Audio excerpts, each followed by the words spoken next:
ಪ್ರತಿದಿನ ಸೂರ್ಯನ ಉದಯದ ಜೊತೆಗೆ ಹೊಸ ಕಥೆಗಳು ಸೃಷ್ಟಿಯಾಗತ್ತೆ. ಸ್ವಲ್ಪ ಸಂಘರ್ಷ, ಸ್ವಲ್ಪ ಇಚ್ಛೆಗಳು, ಸ್ವಲ್ಪ ಯಾತ್ರೆಗಳು. ಆದರೆ ಎಲ್ಲ ಕಥೆಗಳು ಪರಿಪೂರ್ಣ ಆಗೋದಿಲ್ಲ. ಸಕಲ ಸಂಘರ್ಷಗಳನ್ನು ಗೆಲ್ಲೋಕ್ಕಾಗಲ್ಲ, ಸಕಲ ಇಚ್ಛೆಗಳು ಪ್ರಾಪ್ತಿಯಾಗಲ್ಲ. ಹಾಗೆ ಹಲವು ಯಾತ್ರೆಗಳು ಅಪೂರ್ಣವಾಗಿ ಉಳಿದೋಗುತ್ತವೆ. ಯಾಕೆ? ಪ್ರಯತ್ನನೇ ಸರಿಯಿಲ್ಲ ಅಂತ ನಿಮ್ಮಲ್ಲಿ ಕೆಲವರು ಹೇಳಬಹುದು, ನಿಶ್ಚಯ ದೃಢ ಇರಲಿಲ್ಲ ಅಂತ ಇನ್ನು ಕೆಲವರು ಅನ್ಕೋಬಹುದು.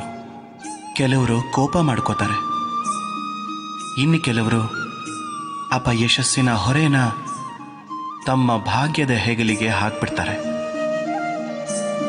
ಆದರೆ ಇದೆಲ್ಲದಕ್ಕೂ ಕಾರಣ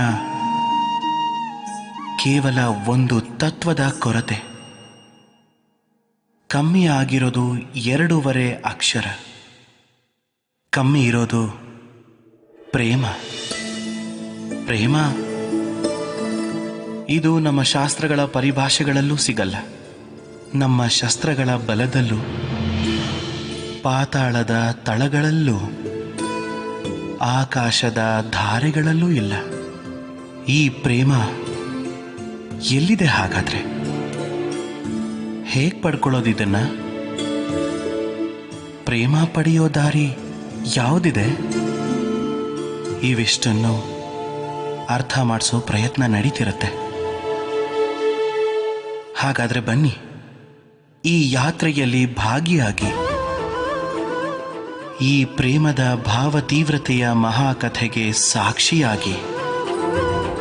ಇದು ಅಲೌಕಿಕವಾದರೂ ಇದೇ ಲೋಕದಲ್ಲಿ ರಚನೆಯಾಗಿತ್ತು.